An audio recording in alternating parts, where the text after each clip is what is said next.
Good day, everybody. Before I get started, I would like to emphasize the same thing I emphasized in my last exam review. I want you to focus on the topics each question represents. This will best prepare you for the upcoming exam. Let's get started.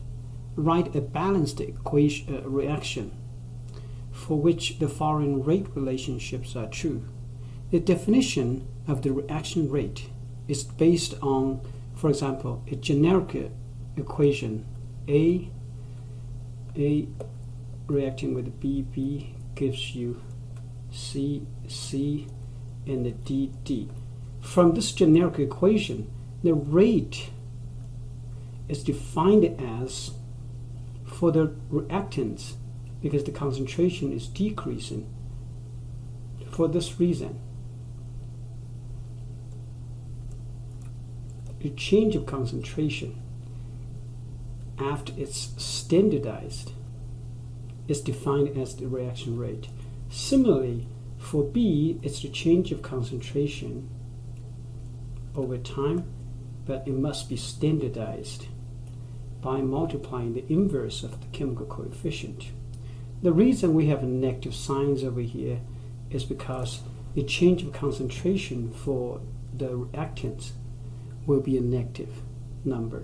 So for the products, it's the opposite. It's plus 1 over C times the change of concentration over change of time. Similar for D. Basically, for this question, we give you the definition, then we want you to go back and figure out what the reaction is. So let's look at this rate. The rate, you have a plus sign here, which is not written, plus sign. So you do know those two with plus signs, they are actually products. And this with negative sign, that means it's for the reactants. And the chemical coefficient for the reactants is 2. Chemical coefficient, this is 2 because it's inverse of the chemical coefficient. And here it's 1, which is not written, 1 over 1. So we write this out. The correct answer would be E. Because it tells you N2O is the reactant and it has a 2 as the chemical coefficient. And the N2 is the product and you have a 2 as a chemical coefficient. And the O2 is the product and it has 1 as a chemical coefficient. So E is the correct answer. Question number 2. Give the characteristic of first order reaction by having only one reactant. The first order reaction has a rate law of rate equals K times the concentration. So for this reason, E is the correct answer. Number 3. What is the overall order of the reaction given the rate law? Overall order is all the exponential, these numbers added. So it's 1 plus 1, this gives you 2. The overall rate order is the rate order of all reactants added together. So this is pretty straightforward one. Number 4. The rate is equal to 0.200 molar per second. If concentration of A is given and the rate constant is given, what is the new rate if the concentration of A is increased to 0.2 or this is doubled? Basically, when you look at A, reaction order for A, it's raised to 1, which is not written. Okay. So for the first order with respect to concentration A, if the concentration is doubled, the rate will also be doubled, which means B is the correct answer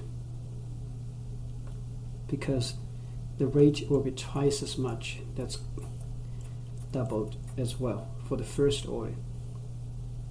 Let's look at another similar question. The reaction rate is given and we tell you the initial concentration and the rate law What is the new rate if the concentration of A is increased to a certain number? So in this case, concentration of A is doubled.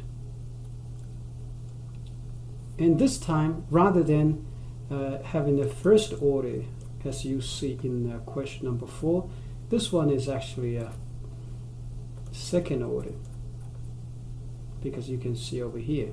All right. So the number of times the rate will change is not going to be the same time. It's 2 raised to that 2. This 2 comes from over here. Okay, so that's what that 2 is, raised to that reaction order. And this 2 is the number of times it's doubled, so it comes over here. Right. So the rate will change 4 times. D is going to be the correct answer. We can make it generic. For example, if a rate has K times, let's say A raised to a reaction order of N, right? And if this is changed by, let's say, X times, okay, how will rate change? Rate will actually change it to how many times? Will be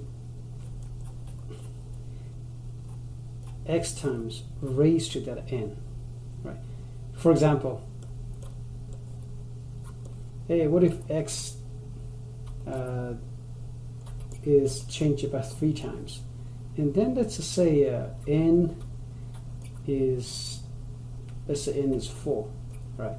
Then a rate will change how many times? It will be actually 3 raised to that reaction order. Okay, that means 3 raised to 4. That's 81 times. Right. We can make it really generic. Question number 6. Determine the rate law and the value of K for the following reaction using the data provided. Apparently, in this question, a series of experiments are provided with some concentrations kept the same, like in this example, and some concentrations changing, and then the rates will change accordingly. So for this type of experiments, first let's label the experiments. Okay. The key is to look at how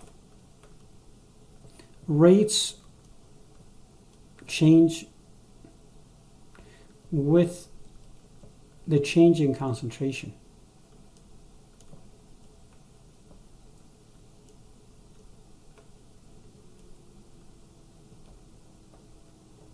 That's the key.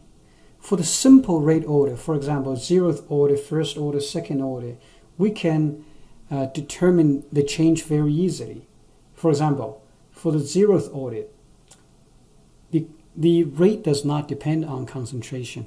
So no matter how the concentrations change, the rate will not change. If that's the case, that means the rate order with respect to that change in concentration is going to be 0.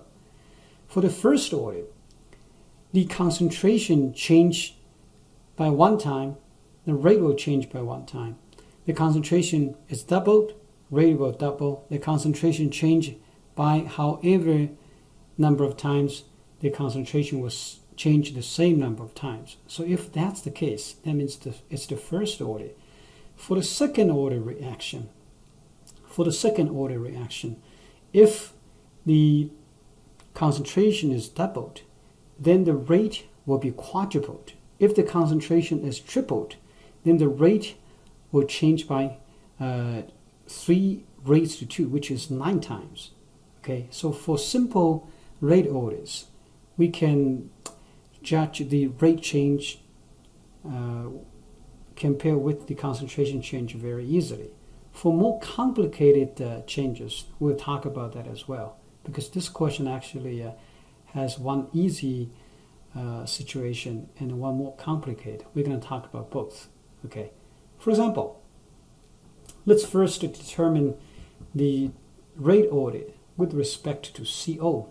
So if you want to determine the rate order with respect to CO, first thing we're gonna just assume the rate will equal to CO concentration raised to M and CO concentration raised to N.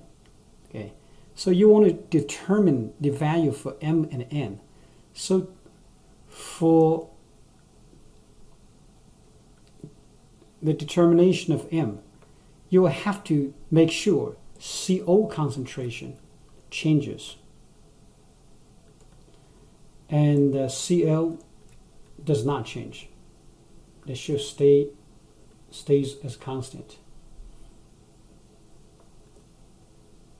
So we need to find the experiments that meets this kind of a condition. So when you look at experiments 2 and 3, when you look at 2 and 3, this chlorine concentration does not change. However, the concentration for CO, it does change. It's doubled from 0.25 to 0.5. And you also notice that the change from 1.97 to 3.94, it's doubled as well. But let's just, for teaching purposes, we're going to write down everything. Okay. So what is CO change? This is 0.50 over here divided by 0.25. So this is changed 2 times. Now let's look at the rate change. The rate change is 3.94, okay, divided by 1.97. 3.94 divided by 1.97. So this is also 2 times.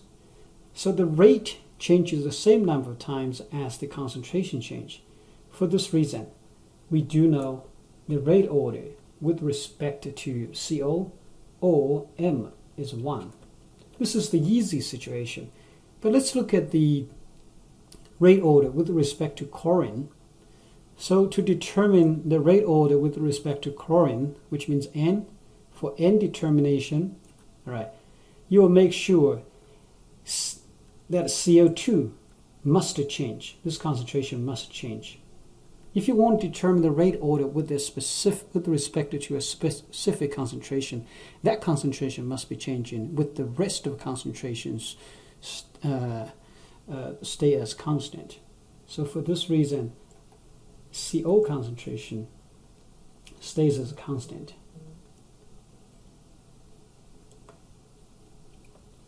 So which 2 experiments will have this condition meet? When you look at experiment 1 and 2, in this case, CO concentration actually stays constant, okay, and the CO2 concentration is doubled, okay. All right. So let's do the same thing.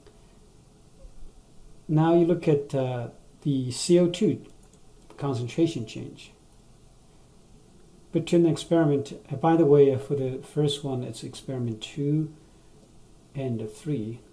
Okay. So the second one is experiment 1 and 2, as we mentioned. But I want to put this down for learning purpose. So look at that. This concentration change, when you look at experiment 1 and 2, so that's the concentration change. It's 0.80 divided by 0.40. So this is actually changed it by 2 times. Okay, but when you look at the rate change, the rate change for experiment 1 to 2. So look at these 2 changes. It's 1.97 divided by 0.096. So let's do a calculation for this. This gives us 2.83. So apparently this change is not 2 times, it's not 4 times either. So we can say the rate order must be between 1 and 2, because if it's 1, that means the rate will change 2 times as well. If the rate order is 2, the rate change will be 4 times. So it should be between 1 and 2. For multiple choice, you would be able to know the concentration for CO, it's raised to 1. Then for CO2, it's in between 1 and 2. But for learning purpose, I'm going to show you how you can exactly determine the rate audit. Okay, so basically remember, the rate audit is the concentration. We look at how the rates change with the concentration changes, right? So experimentally, you can determine, for example, if you want to determine M or N, it's similar. Okay, it will be the log for the more complicated situation. Right, for the easy situation, you can directly write out the rate audit. So this would be log rate change. It's rate change over the top. It's logarithm divided by the log of concentration change. So that's how you can find out the rate audit. Okay, and N, you can do that the same way. So maybe M. So M O N. All right, N O M can be determined the same way. It's the log of rate change divided by the log of concentration change. This is usually used for the rate order that is not zero, that not first order, not second order either.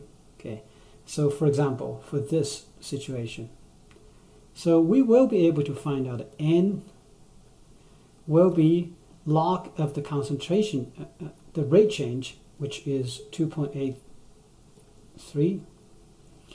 Now, this is divided by the log of the concentration change. After you do this, this gives us 1.5, which is 3/2.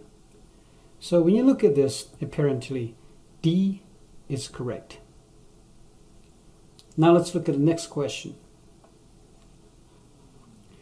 Determine the rate law and the value for the following reaction using the data provided. Apparently, that's exactly the same type of question.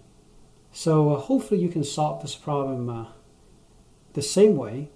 If it's more complicated situation, you can use a log of the rate change over the log of concentration change to figure out the exact rate audit. So let's look at the question number 7 with the exact same approach. So let's label the experiments. And for learning purpose, for the rate, we assume this is the concentration NO raised to a certain rate order, and O2 raised to a certain rate order. Okay. So to determine M, for M determination, you will need to make sure NO concentration is changing, but O2 is not. So which two gives you NO changing? When you look at experiment 1 and 3, NO is changing. Then you look at O2, this is not changing. So NO is changing and the O2 is not changing. So that's how you determine the NO rate order. Okay, but I'm going to write this out. So this change, when you look at that, it's apparently a doubled. But I'm going to write this out. It's 0.060 divided by 0.03. So this is doubled. How is the rate changing? So when you look at rate is quadrupled. But for learning purpose, again, I'm going to write this out. So this is 4 times. So for this reason, the rate order with respect to NO or M is 2. Okay. Similarly, how do we determine the rate order with respect to O2? That means we will have to keep O2 concentration changing and NO not changing. So to determine the rate order N, so we need to find out O2 changing but NO not changing. So apparently for experiment 1 and 2, you look at that, NO concentration is kept constant. And then you look at O2 concentration is changing. Then you look at how the rates change, right? So O2 is changing for those two, and NO must not change. O2 is changing, but we need to determine by how many times it has changed. So you look at this number, it's doubled as well. It doesn't have to be doubled, but double is the most simple situation. Okay, if it's tripled, we can also do that. You look at how the rate change, not rate. Rate change is going to be 1.71 times 10 raised to negative 2 divided by 8.55 times 10 raised to a negative 3. This is doubled. So the rate changes the same number of times as the concentration change. So for this reason, the rate order with respect to O2 is going to be the first order. So you substitute this numbers back into the rate law. Okay, you would know the rate is K times NO is raised to 2, and O2 is raised to 1. And the K can be calculated by substituting any experimental data into this equation. Okay, so let's do that. The K will be, of course, the rate divided by NO squared and O2. So we can substitute, for example, we can use any experiment. You have 3 experiments. Let's say we use the first experiment. So we substitute the numbers in. Then you divide it by 0.030, okay, times, oh, this is squared actually, by the way,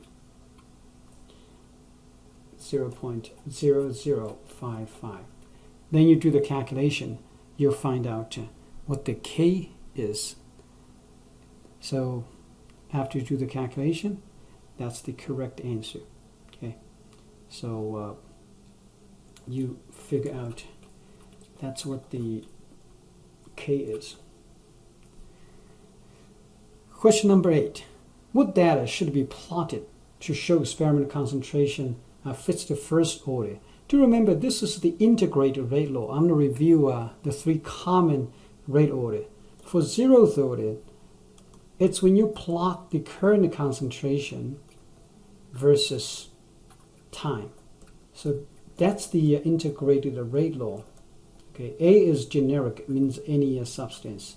Okay, T means the current concentrations, and here that means the initial concentration. So it's the concentration plotted against the time. Okay, that gives you a straight line, and that's the straight line, and the slope is negative K. Apparently, if you plot this concentration versus time, the slope will be negative K. Okay. For the first order, it's the natural log of the current concentration. Okay, natural log A, that means any generic substance. And this is negative K times T plus natural log of initial concentration. So this one you would have to plot the natural log of current concentration versus time. So this gives you a straight line. And the slope, again, this is the y-axis, this is x. So this will give you a straight line. For the second order, it's the inverse of the current concentration. But the slope is a positive slope. And the y-intercept is the inverse of initial concentration. So you will have to plot the inverse of current concentration versus time. This will give you a straight line. And when you look at a straight line, it will be a positive straight line over here. And the slope will be plus K. It's the inverse of current concentration plotted against time. So when you do the review, you're going to make sure you review all three situations over here. So as you can see, for the first order reaction, when you plot, it would be D as the correct answer. Let's look at question number 9. Which of the following statement is false? Read this question carefully. We pick the false answer. The first one, the half-life of the first order reaction is dependent on the initial concentration. Hey, when you review this question, look at everything in your problem set. Okay, we have all three different situations: the rate law, integrated rate law, and the half-life. We also have plotting. Actually, it's 4 different situations over there. So for the first order reaction, the half-life is independent on the initial concentration. So I can actually write down everything. For the 0th order, okay, the half-life is actually, so you look at the 0th order, okay. This is actually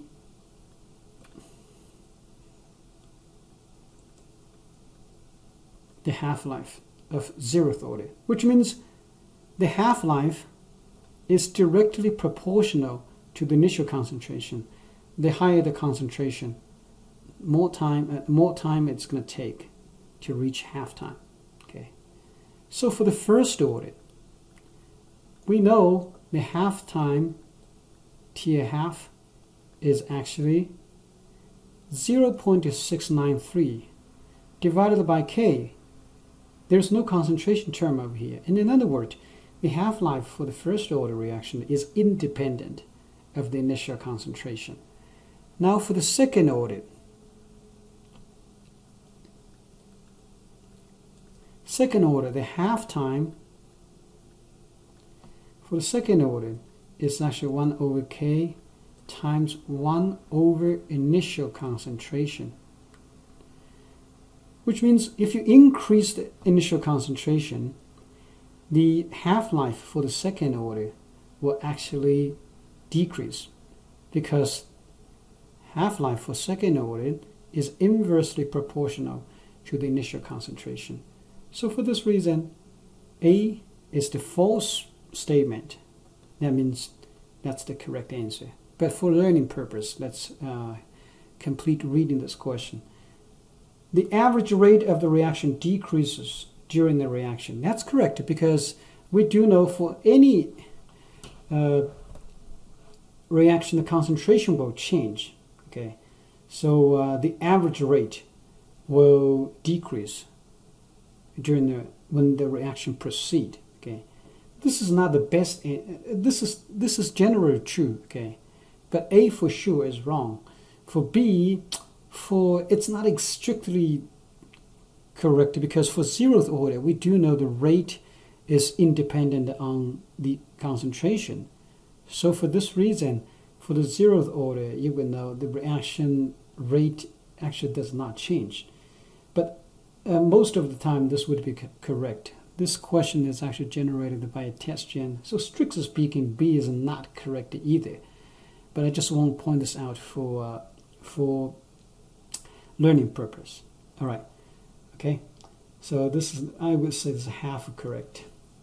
Not always correct. By the way, I did not make this question. It's the test gen that's used to generate this. Look at statement C. The rate of 0th order. The rate of 0th order. Remember, here we're not talking about the half-life. It's talking about rate. Rate for 0th order. So what is rate? Rate for 0th order is K times the concentration raised to 0. Anything raised to 0 is 1, so it's the same as this. That tells you the rate is not dependent on concentration. Okay. D, it's not possible to determine the rate of reaction from its balance equation. That's correct. Remember, for the rate of the reaction can be determined from the elementary steps only. Elementary step. But for overall balance reaction, you cannot determine the rate. So this statement is correct. Okay. So basically, A is the best answer you can pick. Let's look at question number 10. The rate constant for first order is given over here. So what is the half-life? The first order reaction, that's the half-life. Half-life for the first order is 0.693 divided by the K. So substitute the numbers in. 0.693 divided by 3.40. Okay. So question number 10, you do the calculation, and B is the correct answer.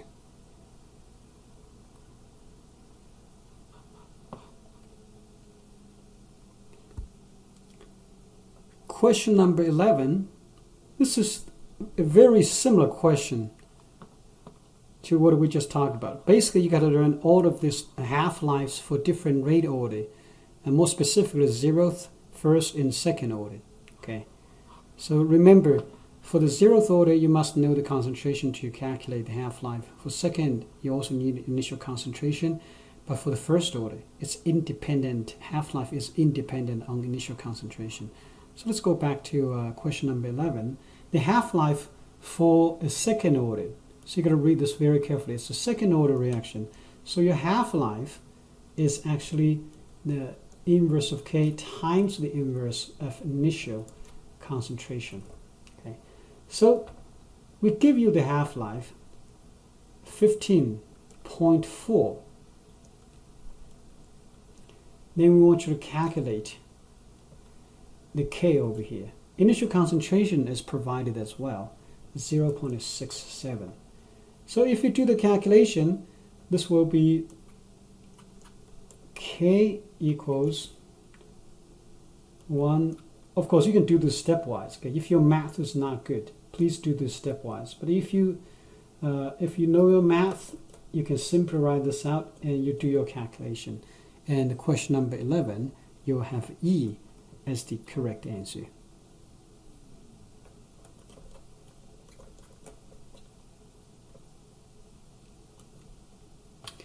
Question number 12. The 2nd order decomposition of HI has a rate of this. How much HI remains? So basically, we are given the rate constant, and we ask you what concentration after a certain time. So you do know this is the integrated rate law because you have time being involved. For this type of rate law, for example, you cannot use this K equals whatever, you cannot use this to solve this problem because there is no time included over here. It must be the integrated rate law in which you do have the time term. And this is the 2nd order. Okay, you do need to know all the integrated rate law as we demonstrated to you over here. For 0th order, it's this equation, 1st, 2nd. You gotta know these equations. If not, you will not be able to do the calculation. So this is the 2nd order reaction. Right?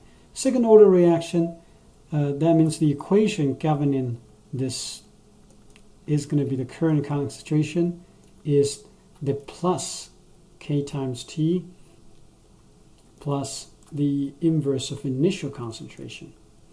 Okay, so basically you got to put down all the numbers in, substitute the numbers in, just plug and chuck and get all the numbers. You will be able to find, so basically find the current concentration because it's asking you how much is left, right? So then you can substitute the numbers in. We need to find the current concentration. Okay. A over here, that means it's a HI, right? It's a generic term. Okay, so substitute numbers in. Right, time we know it's 27.3 second. Do remember here is per second, so this is second as well, so they do cancel out. Okay, plus the initial concentration is given 1 over 4.78. So then you can find out mathematically what the current concentration is. And after you do the calculation, question number 12 gives you A as the correct answer.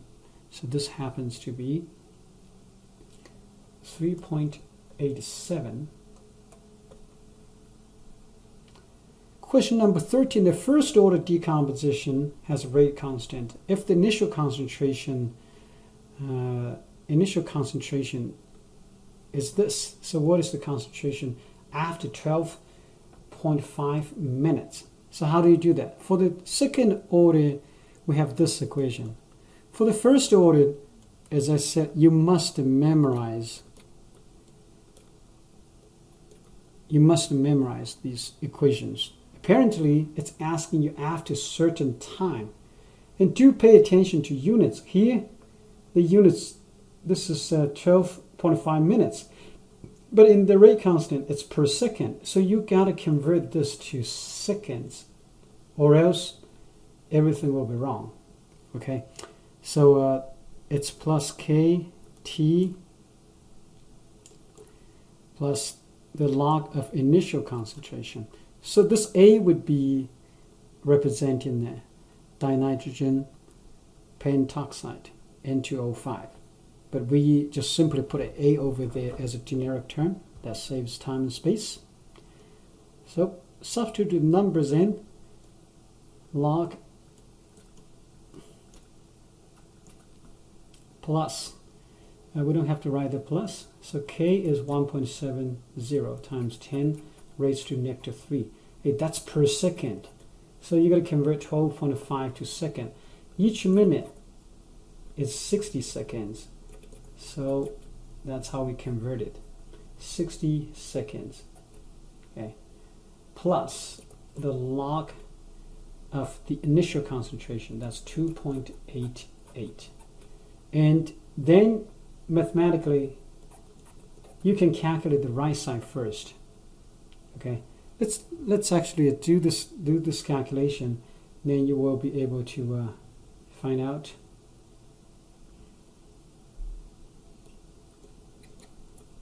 the current concentration equals number 13.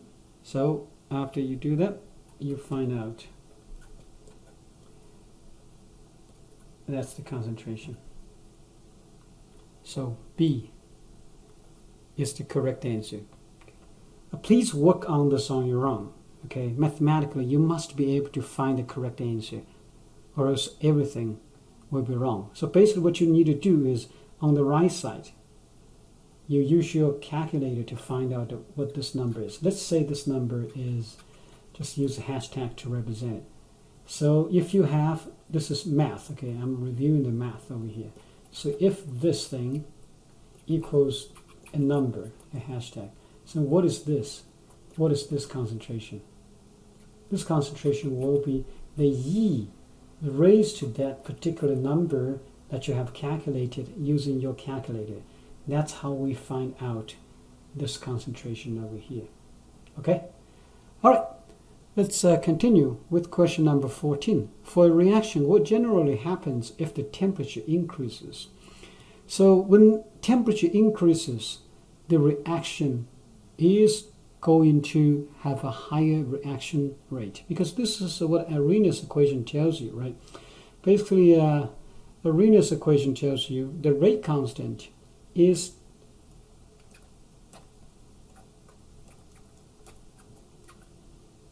so we talked about this in the lecture videos.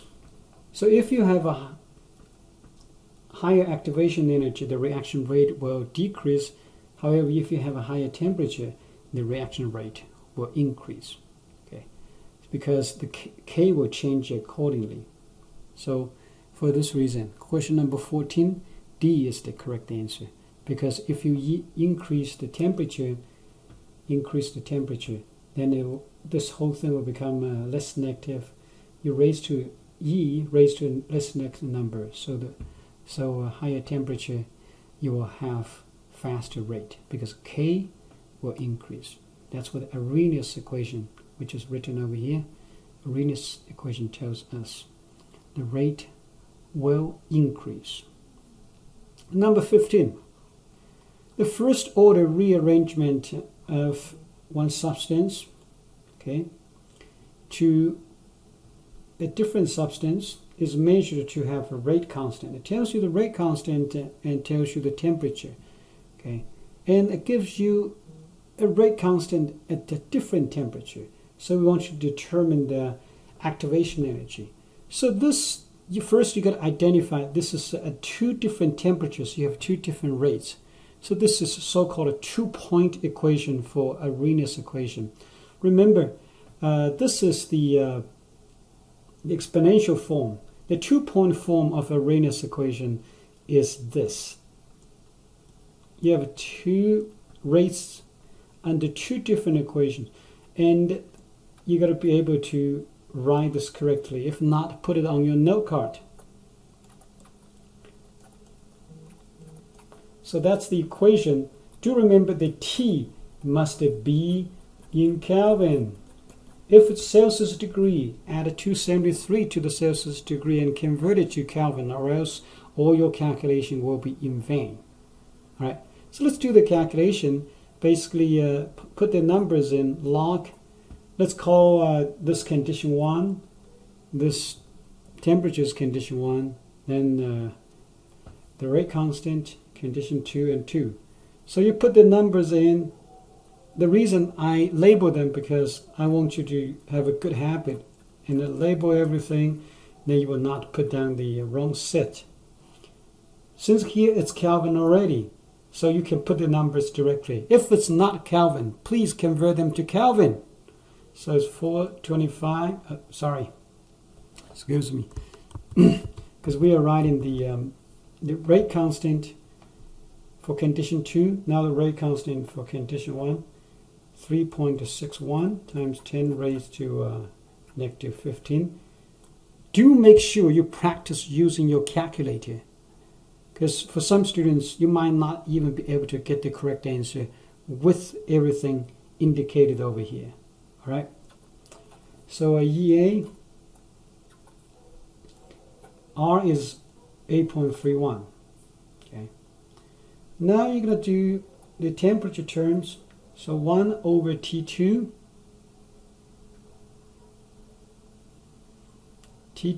condition 2, 425, K minus, now condition 1 over 298, okay. So you do all the calculations, and then this will give you joule. Why? Because 8.31, if you look at it's 8.31 joule per mole per K. So that's the R. So after you do this, you have a joule, okay, as the unit. More exactly, it should be a joule per mole as the unit. Okay, but you got to convert this to kilojoule. How do you do that? Divide this thing. Divide the number you find out by 1,000, right? So question number 15, after you do the calculation, E is the correct answer, because over here you will have 1.60 times 10 raised to 5 joule per mole. But you got to convert this thing to to kilojoule per mole. All right. Question number 16. When you look at question number 16, a reaction is found to have an activation energy of this. So if the rate constant for this reaction is this at certain temperature, we ask you, hey, what is the rate constant at different temperature? So basically, you see two different temperatures and two different rate constants. So that's still the same equation you're going to use as question 15. I list extra exercise here for you to practice. You must practice, please. That's going to help you, I know. So you write down the same 2-point form.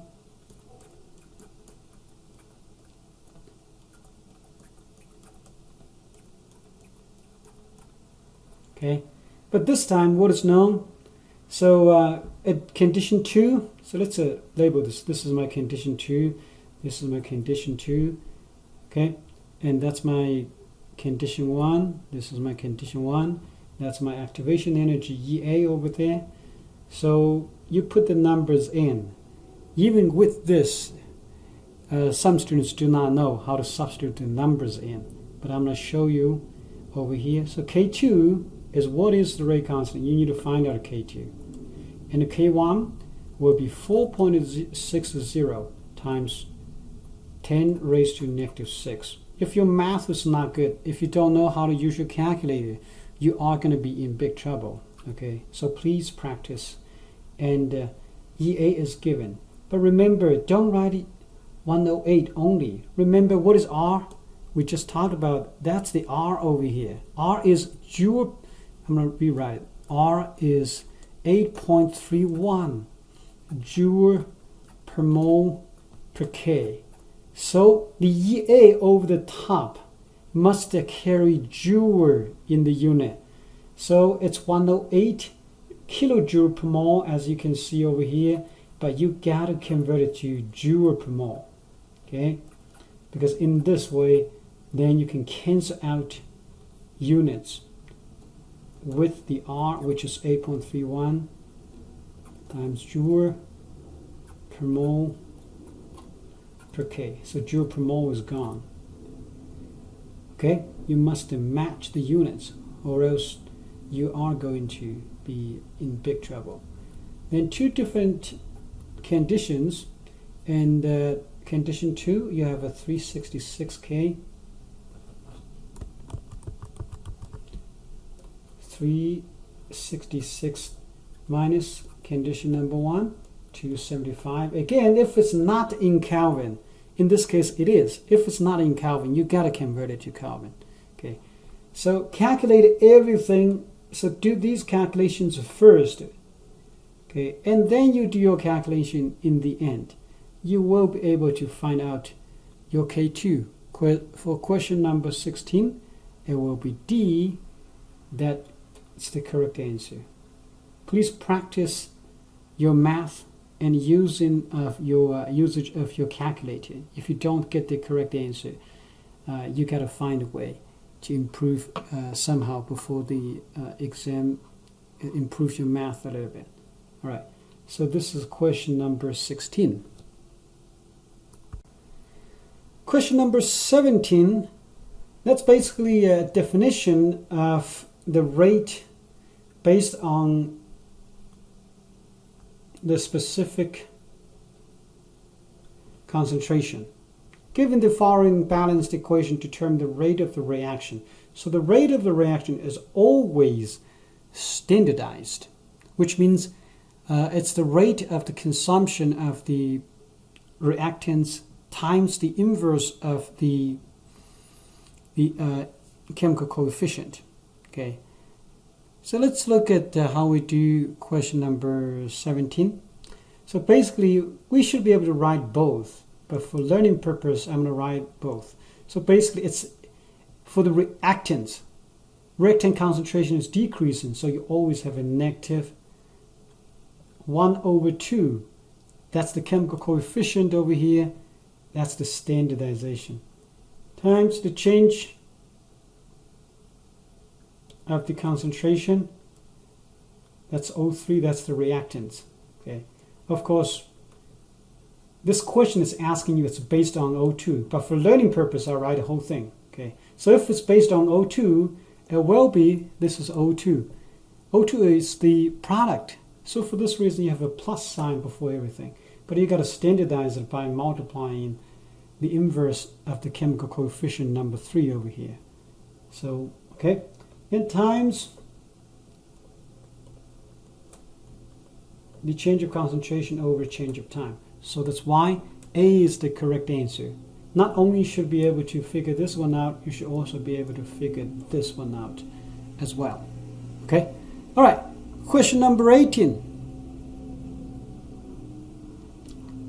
Given the following balanced equation, determine the rate of the reaction with respect to O2 if the rate of formation of O2 is this. So basically it's the same thing you are looking at. Do remember that, look, I don't have different colors. I wanted to use different colors. So basically it's the same way. The rate, if you rewrite it, it's the same as, hey, based on rate of O3, and it's the same as the inverse of chemical coefficient based on the rate of O2. So that's the same. Okay? So basically this tells you the rate based on O3 and the rate of O2 based on O2, their relationship. So we can substitute the numbers in. And what is the rate of loss of O2? So basically rate O3, would be, so you substitute numbers in. So this gives you a half of rate of O3 equals 1 over 3 over, what is the rate of O2? O2 is 7 times 7.78 times 10 raised to -1. So you will be able to figure out RO3. Okay. Number 18, the correct answer, so you figure it out, is D. That does make sense. Why? Because when you look at O2, it's the same as if you write it this way. Basically, for every 2 molecules of O3 consumed, you generate 3 molecules of O2, which means the rate for O2 based on O2, it will be greater than that of O3. Remember, we are talking about the rate of formation or rate of consumption. That's the relationship. We're not talking about reaction rate. Reaction rate for the reaction based on any substance will be always the same, because the reaction rate, they are always standardized. So they are always equal for any substance of the reaction. However, the rate of formation or rate of consumption or rate of appearance or rate of disappearance will be different because the chemical coefficients are different. So question number 19. How do you find the units of K? Units of K can be easily determined by the definition of a rate law. So rate for K, let's say the rate order is M. Okay, how do you figure out what the K unit is? Basically, what is rate unit? Rate is always change of concentration over time, right? So units, if we do units only, both should also match. Not only the number should match for equation, for the rate law equation, so everything will match. On the left side, rate unit, rate has a unit of second, the molar per second. Okay, then K will have a unit because it's a second order. So the second order, what is the concentration unit? Concentration unit is M, right? And because it's, in this case it's second order, M equals 2 over here. This is second order, so squared. So you will be able to figure out what the K unit is. Okay, so in this case, question number 19, D is the correct answer.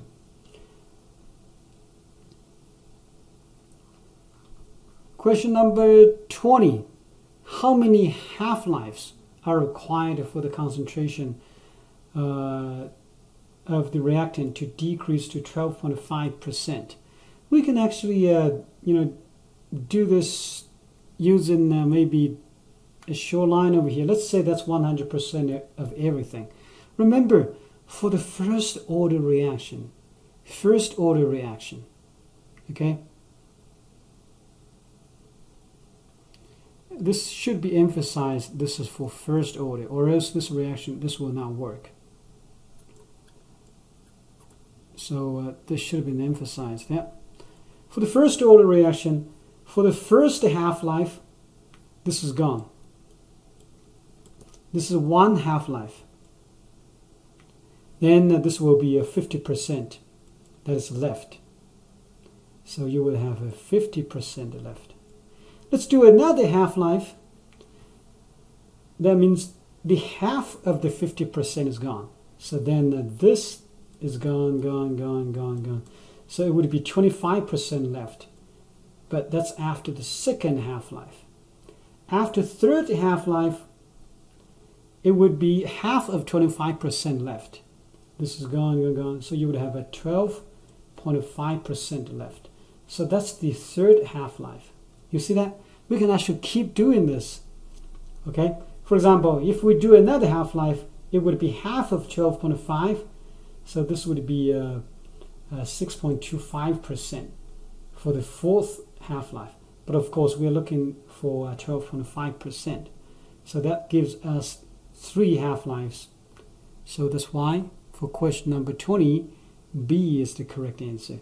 But if you want to take it to 6.25%, of course, that's going to give you 4 half-lives. We can keep drawing this thing. Okay, that's one way you can actually figure out more easily without doing calculation for the simple cases how many percent is left, how many half-lives it's going to take. All right, question number 21. Question number 21, you are given an overall reaction and the reaction mechanism. We want you to predict the rate law. Remember, for the overall balanced reaction, never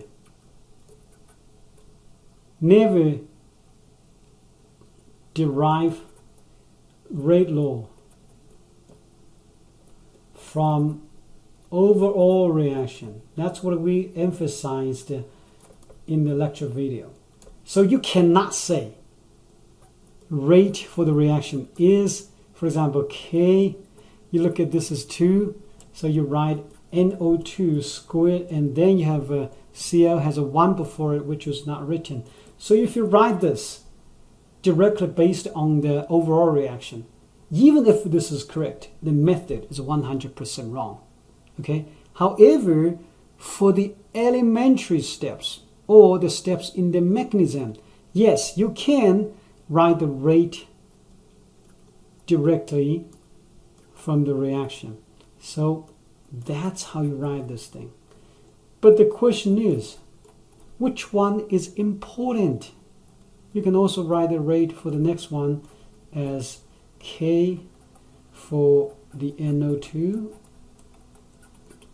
But do remember, I'm going to name this as step 1 and this is step 2. So the K for step 1, I'm going to say K1, step 2 is K2. But which one is correct? Remember, the slow step is the rate determining step. The overall reaction will have the rate law the same rate as the rate determining step. That's the bottleneck rate. So for this case, this will be the rate. And then when you look at all the terms inside, okay, look at all the terms over here. They are, you look at NO2, NO2 is here, okay? You look at Cl2, CO2 is here. So there's no intermediate in this rate law. So you can directly write out the rate law for the whole reaction because the RDS rate is exactly the same as the overall reaction. That's why it's called a rate determining step. Okay, so that's why this is the correct answer. So question number 21, A is the correct answer. Okay. Now let's look at a more complicated question. Question number 22. The difference between 21 and 22. 22, you have a second step. This is step 1, step 2. Second step is slow, is the RDS. Okay? When you look at question number 22, the first step is the RDS. So for this reason, you can simply write out the rate for the whole reaction directly, because the first step is the slow step, or the RDS. However, for question number 22, the second step is, okay, to remember, the RDS rate is exactly the same as the overall reaction, because it determines the rate for the overall reaction. So same way, never write the rate equals this. If you do it based on the reaction, even if the final answer happens to be correct, but still this is wrong, never write this directly based on the overall reaction. So you can never write it that way. Rather, you can derive the rate law based on the corresponding steps in the mechanism.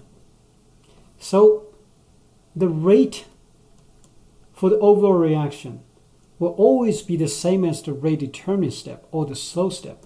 This is step 2, so that's why I use K2 over here, and it's A times B concentration, because you have 1 and 1 here, so you don't raise to anything. Okay? But what about the steps before the slow step? And they are considered as at equilibrium. The fast steps before, not after, before the RDS is at equilibrium. So we learned what equilibrium means. That means the forward reaction and the reverse reaction will have the same rate. So the forward reaction has A2 as reactant.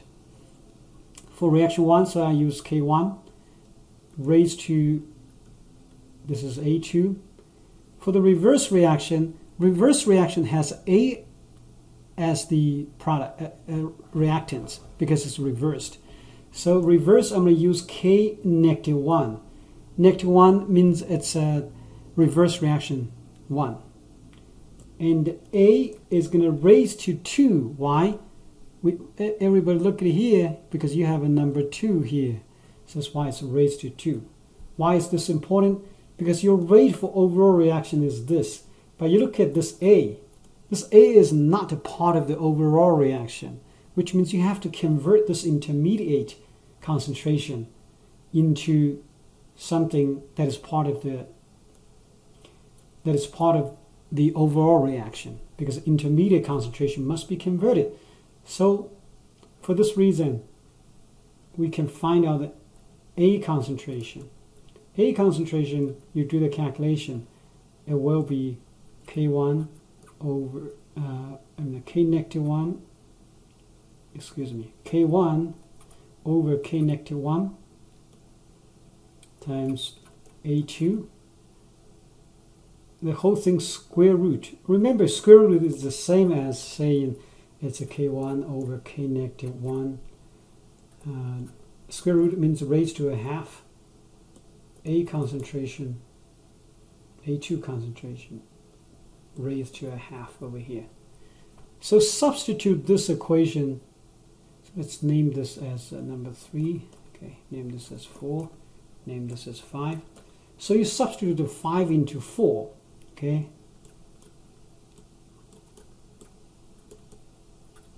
If your math is not good, then you're going to have a lot of trouble. But practice a lot more. It's going to help. So substitute A2 concentration into this equation. So rate will equal K2. Now we substitute A2 concentration using this. So A2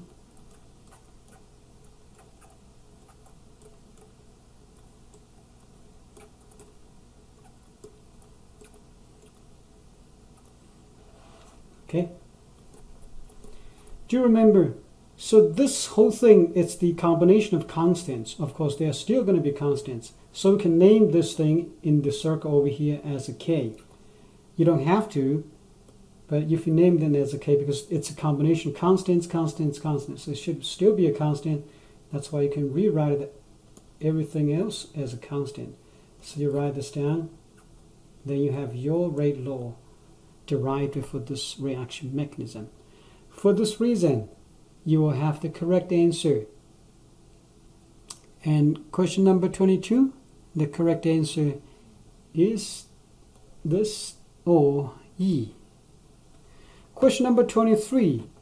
Identify the scientists that were awarded the Nobel Prize in Physics for the discovery of radioactivity. So some memorization you got to do. Question number 23. Correct answer is D. So that's Marie Curie's first Nobel Prize. Question number 24. What is a nuclide? A nuclide is actually a particular isotope. So E is the correct answer. Okay, it's a particular isotope. For example, uranium, that's an element. Okay, but if I write, hey, uranium-238, oh, that's a nuclide because this is a specific isotope. U by itself, it would be an element, but U-238 would be a nuclide. For example, hey, if I write carbon, hey, carbon is an element, but carbon has a lot of nuclides. For example, hey, carbon-13 or carbon-14, etc. Okay? All right, question number 25. Which of the following statement is true? So you read everything, beta decay, whatever, it turns out for question number 25, everything listed over here is correct. And these statements are extremely important. That's why I actually insert this question over here. You got to know all of them. What is alpha decay? What is beta decay? Or alpha emission, beta emission, or positron emission. So what they are. You got to know a lot of things listed over here. Basically, I'm going to circle this thing so you know what is important.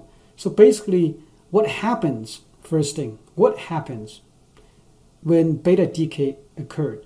Beta decay occurs as a neutron changes to a proton, and the opposite is true. Positron decay, you will have a proton converted to neutron. Okay? All right, what about the ionizing power? Ionizing power and the penetrating power. The heaviest will have the smallest penetrating power. For example, alpha particles is the heaviest of all. So the penetrating power is really, really small. Okay? And you can actually use your skin to stop an alpha particle. However, the ionizing power has totally opposite trend. So we can actually put this together. I know you learned this already, but for a review, it's always good. So basically, you have alpha particles. Okay, alpha particles is the same as a helium nuclei. Alpha particles. Now you have beta particles or positron. Positron is positive charged electron. Okay, and that's in the middle. Then you have the gamma ray. So you can make a table out of it. You will notice that the trend for the ionizing power and the penetrating power is opposite. So this is penetrating power. This is ionizing power. So alpha particle will have the largest ionizing power, but it's the smallest penetrating power, okay, or weakest. But the gamma ray will have the strongest or the largest penetrating power, but it will have the weakest ionizing power. So then for the beta particles and the positron, it's right in the middle. Right in the middle. It's medium. All right. So basically read all these statements over here. and they are quite important. Question number 26. Write the nuclear equation for the alpha decay. Do remember, the most important thing is you must be able to understand how a balanced nuclear equation works. That's basically the sum for the superscripts on the left and right should be exactly the same. Same for the subscripts. So then you're going to figure out it's an alpha decay. That means alpha particle is generated. Then what can we figure out? So let's say you have an X over here. You have a certain number here. How do you figure it out? The top, it must be balanced. So you must have a 237 over here.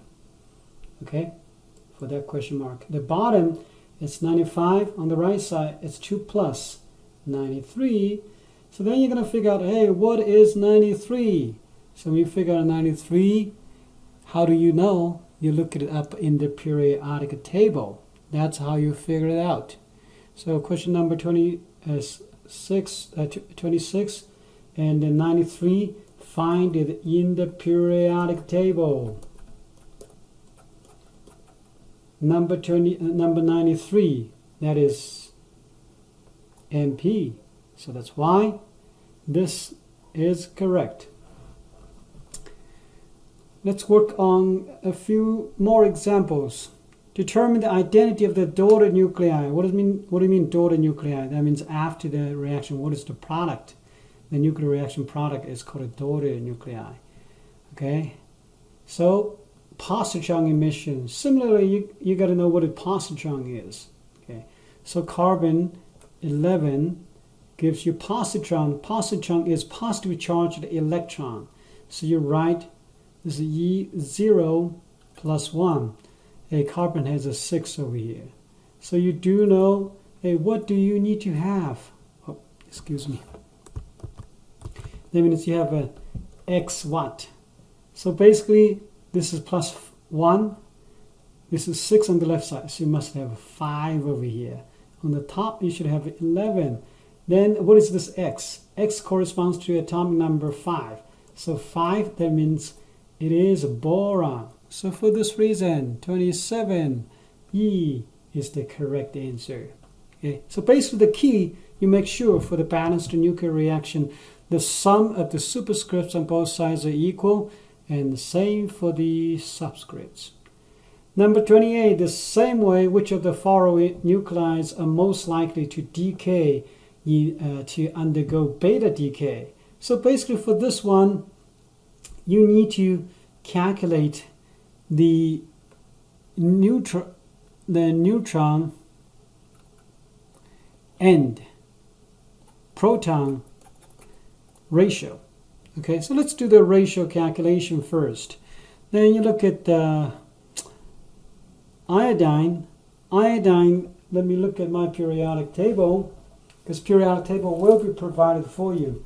For iodine, 131, of course, it's going to be the mass number. The protons, you got to look it up in your periodic table. Iodine, it's atomic number 53. So protons is 53.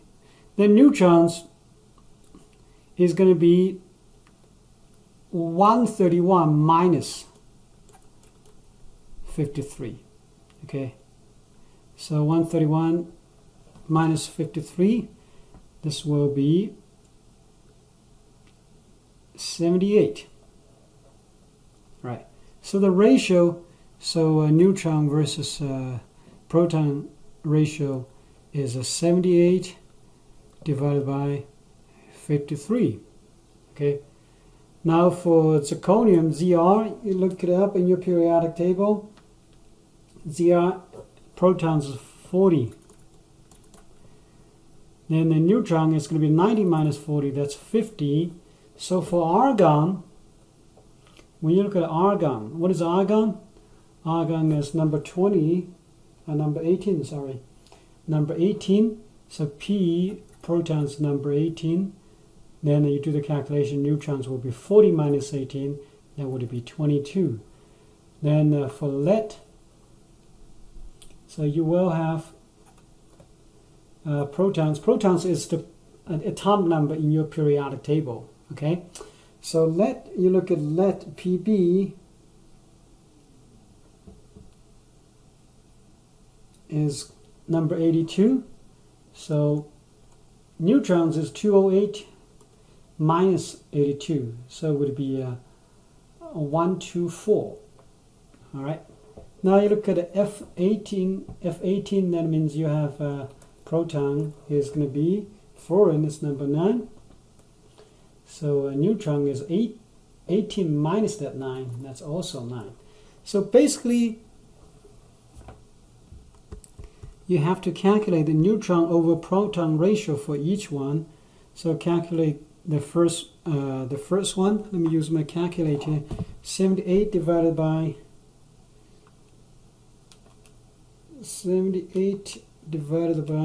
53. This gives you 1.47. So this ratio, again, you must calculate it. This is 1.43 for the first one. Now the second one is 50 divided by 40. So after you do that, where should I write it? It's 1. So N over P for this one. I'm going to write it over the top, running out of the room. N over P is 50 divided by 40. That's 1.25. Okay. Then you look at the next one. I'm going to write it over here. It's 22 divided by 18. So do the calculation. 22 divided by 18. That gives us 1.22. Then the next guy, 124 divided by 82. 1.4 divided by 82. Oh, I mean 140, 124. 124 divided by 82.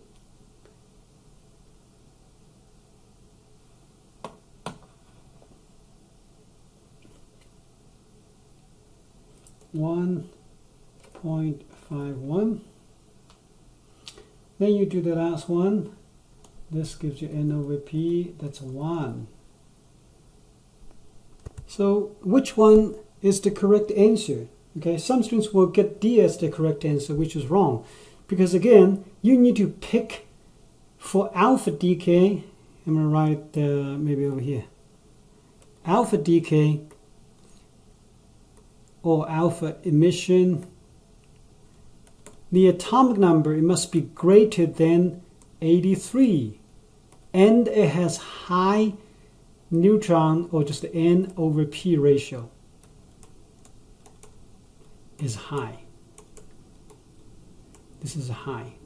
So when you look at D, it does have the highest neutron to proton ratio. However, the proton number or atomic number is 82. That's below 83.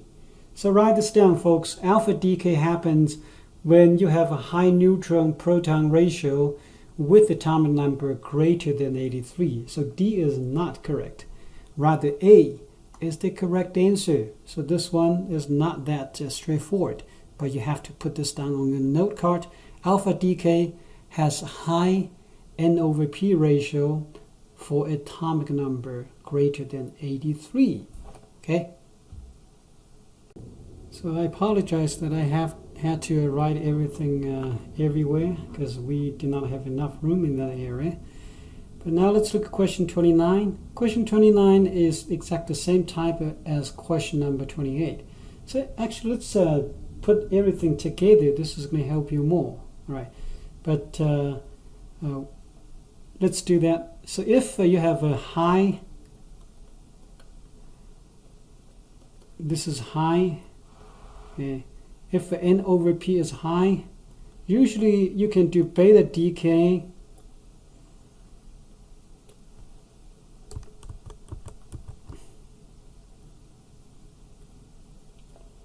Beta decay, all right, or alpha decay. Alpha decay, it's if as we know, atomic number Z is greater than 83. We talked about this in question number 28. All right. What if N and the P is low? If this is low, so basically you would do positron emission, or positron decay, sometimes you call it that way, or electron capture. So basically with this, we summarized everything. Okay, so you need to calculate the NP ratio, the neutron-proton ratio. If you have a high ratio, you can do alpha decay if the atomic number is greater than 83, or you simply do a beta decay. All right. For low NP, these are all compared to the so-called island of stability, right? If you still remember that. Okay. So basically, you do the calculation for question number 29 for the NP ratio, which one is most likely to decay from positron, or in other words, which one has a low NP ratio. I want you to do this similar calculation, but this time I'm not going to do that calculation. So when you do that calculation, A gives you the lowest NP ratio. I'm going to do this one only. N, so you have N, look at it up in the periodic table, N is actually 13. So P is actually 11. So the ratio, NP ratio, is the smallest. Of course, you got to do the rest to compare, okay? Smallest NP ratio gives you a positron emission or electron capture. Okay, all right. Because in that case, right, because the positron will actually convert the neutrons to protons. Okay, so that's why you will have that. Number 30. For this question, you need to know several equations. And I suggest you put this down in your note card, but you got to be selective because you only have a limited space. All right. So basically, you do know this equation equals a half raised to the number of half times, so T over T a half. That's the first equation. But if your math is good, this equation will be good enough. All right. So it depends. If you want to find out what fraction is left, then you can calculate the number of half times T over T a half. Then you can find this out directly. But in this case, basically, we want you to find out how much time has passed by if you have a certain ratio, have a certain amount left. So you need to find out the T. Okay. So mathematically, if you do the T, you can do a logarithm on the left side. Again, you gotta know some math. If your math is not good, then you're in big trouble.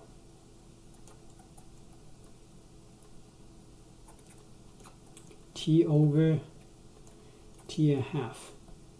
Okay, so do remember NT, that means the amount at the current time, and here is initial amount. So current time is 83, and then initially you have a 248 milligrams. So you can substitute the numbers in, and you can find out the numbers. So let's substitute the numbers in. Okay, natural log. Right now you have 83 milligrams.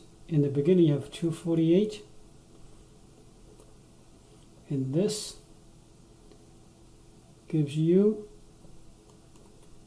0.693 times the T we need to find out, and half time, this is the same as 110 minutes.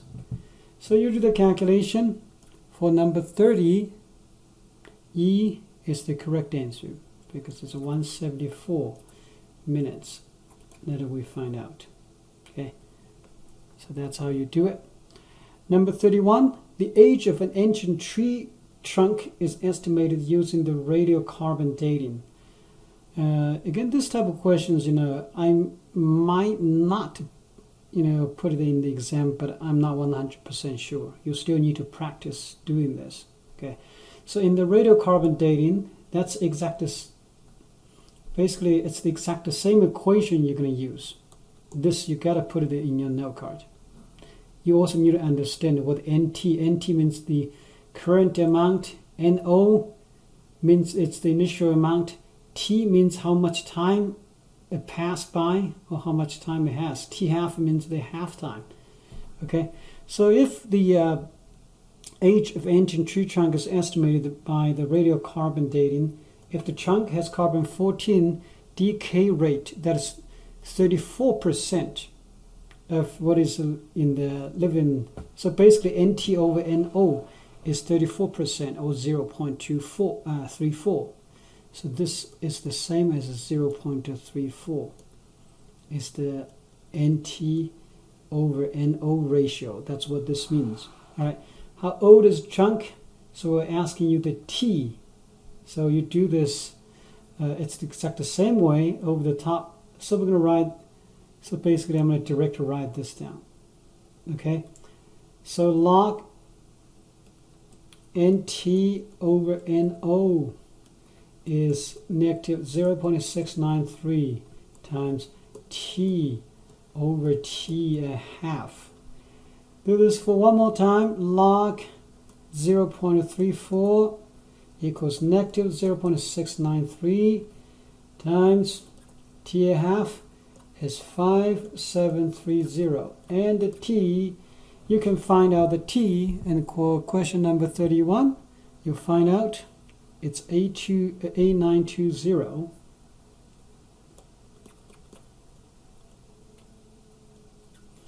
So E is the correct answer. All right. Number 32, splitting of something, it's called a fission. Okay? You basically generate smaller pieces from a heavy piece. That's called a fission. Okay? Number 33, write a nuclear equation to describe the spontaneous fission and determine how many neutrons are produced. It's basically it's the how to balance the nuclear reaction. So I'm going to write this. On the left side, you have, and this is more likely to be tested. Okay. Then it's asking you how many protons is generated, but we have to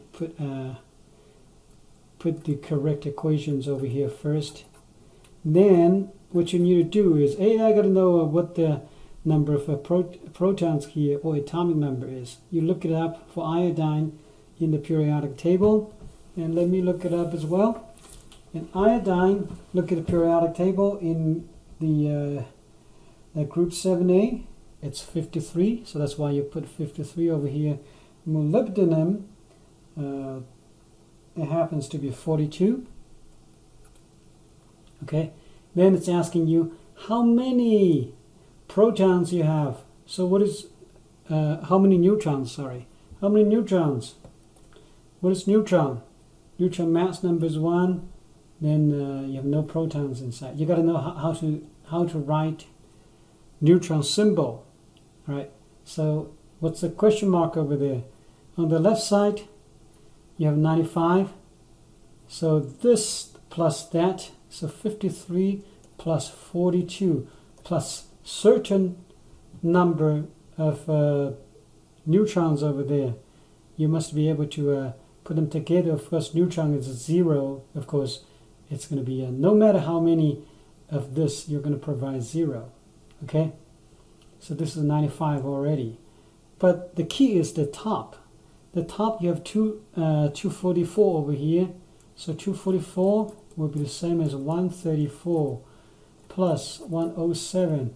Then plus a certain number of, let's say, X number of protons 1. So what is that X? So basically, you'll find out that X is 3. So you do know you need to have 3 protons, neutrons, 3 neutrons. Okay? All right. Number 34, what is mass defect? This is a definition.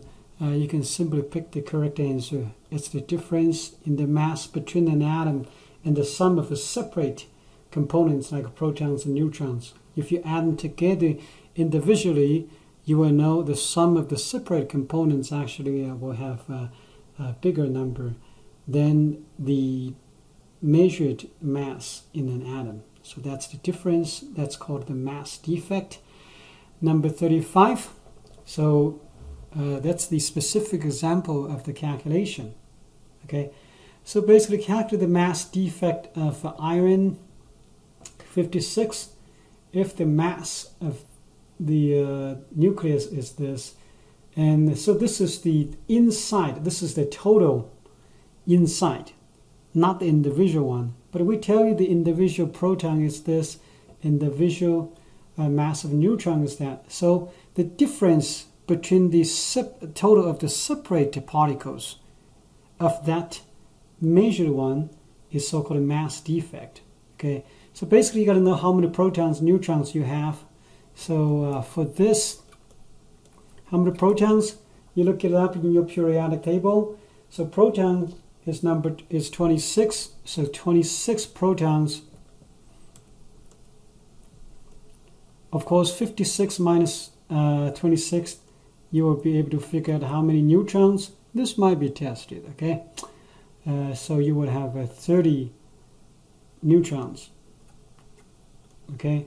So you got to do the total, the mass for the total, for the separate particles, it would be 26 times 1.00728 plus you have 30 times 1.008665. So you work on this together. Let me use my calculator. So we're going to do this.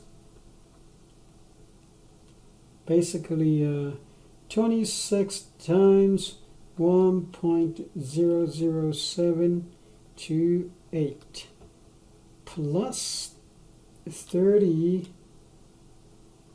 times 1.008665. So this gives you 56.44923. So basically the difference between this number and this number, that's the mass defect. So 56.44923 minus 55.921. This equals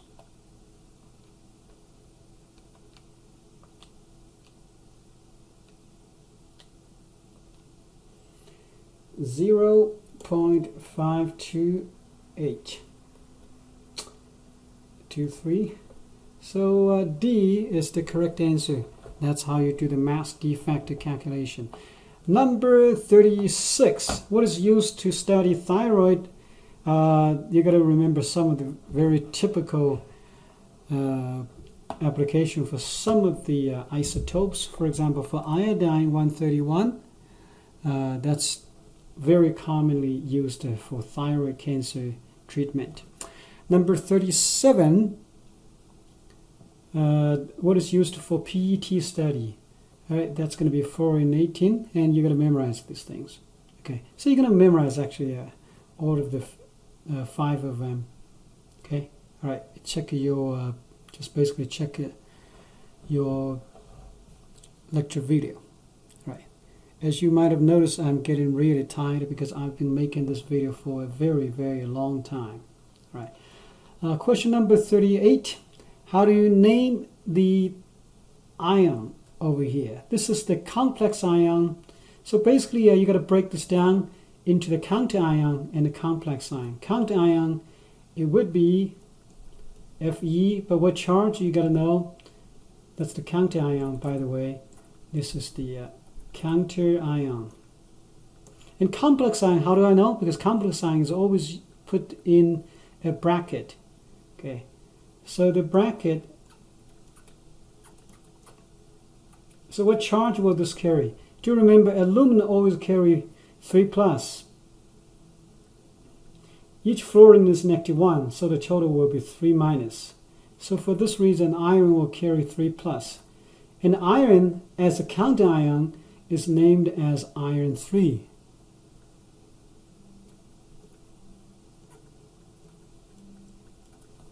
Okay, so what about the next one? The next one you have, basically you got to know this is a fluorine. Fluorine is called a fluoro. So basically this is fluoro. That's the first step. And how many do you have? You have 6 of them, so that's why this is called a hexafluoro. And then do remember the aluminum cation plus 3 is part of the complex anion. So you cannot use aluminum 3, okay? Rather, you're going to use aluminate. And basically, so that's why you're going to use ATE ending. So C is the correct answer. Ion 3, put it together, the cation first, then anion. Hexafluoro, not aluminum, but aluminate, because that's why you have the ATE ending. All right. Number 39, as you noticed, we have several examples of naming them. Means that naming is important. Okay. Okay, all right. Let's do this stepwise. This is quite important. All right. Again, first step, not officially first step. You got to actually be able to break this down into complex ion, which is sitting in the bracket. So NH3 and H2O 3. This is in the bracket, and this must be 2 plus charge. The reason is because the counter ion is 2 chloride. So that will have 2 negative charge. That's why you have 2 positive charge over here. Okay. So when you do this, the key, of course, the chloride, you have no problem. It will be called a chloride. But complex ion, first step for complex ion, you got to name the ligands and put them in the order, correct alphabetic order. So the first NH3 is called amine, and H2O is called awa. So alphabetically, amine should be before awa. But how many do you have? Second step, you got to put 3, that means tri. So you're going to have a tri. Do remember tri, di, tetra, they're not a part of the alphabetic order. Okay. And the other one is also tri. So now the third step is the metal ion. So metal ion, do remember this one, metal ion is always cation. There's no doubt about it. Okay. But for the complex ion, this one is a cation. So for metal ion, the nickel, we got to figure out the nickel charge. Nickel charge, because NH3 carries no charge because it's a neutral ligand. This is also 0. So for this reason, we do know nickel carries plus 2 charge, because the total charge for the cation is 2 plus. So this nickel 2, for complex cation, we simply say that's going to be nickel 2. So this is called a nickel 2. So put this together, this would be triamine, agua, nickel 2, then you chloride. So that's why for 39, B is the correct answer. Question number 40. This question actually it does not make sense. So just simply skip this one. Okay. Question number 41. Which one is bidentate? Ethylene diamine is the most famous one. And the EDTA, it provides 6, it's polydentate, it's 6 places. Carbon monoxide is 1, chloride 1, ammonia 1. Right. So basically the bidentate, you have ethylene diamine, and tridentate, you would have diethylamine, triamine. Okay, so those examples we have talked about in class. All right, number 42. So name this again. So basically, I'm going to do it for one last time. So fluorine, apparently it's a fluoride. It's outside the parenthesis, so that's counter-ion for sure. Okay, then the whole thing will carry, because this 2 fluoride carries a 2 negative charge, so the whole thing for sure, when you write it down, this will carry 2 plus charge, because we know that 2 fluoride carries 2 negative. To cancel out that charge, it would be this. Okay, so how do you name it? Then for the complex ion, so let's do that. Step 1 for the complex ion, water is called Awa, and Br minus actually, so it would be, it's called a bromo. It's bromide if it's a counter ion, but in the complex ion, it's called a bromo, not a bromide. So you know the difference, right? And apparently B is after A, so we're gonna know how many we have. You have 4 water, so it becomes tetra. I'm gonna write Awa as well. Now for this, it's bromo, but what bromo? So because it's 2 of them, so you're gonna say di bromo. To remember, tetra and di, they're not part of the alphabetical order. So you still say tetra awa dibromo, not dibromo tetra awa. That would be wrong. Okay. All right. Third step. What charge is platinum carrying? So I'm going to rewrite this whole thing for one more time, because we need to figure out the charge. Do remember, Br does carry a charge. This whole thing carries a 2 plus charge. Okay, so this carries a 0 charge, and each one carries a -1, so that's -2 times 2. So the whole thing carries a 2 plus charge and not 2 negative. So for this reason, PT will carry plus. So this is 2 of them. It would be +4 charge. Okay, so because this is a cation for the complex ion, so this PT will be called a platinum 4.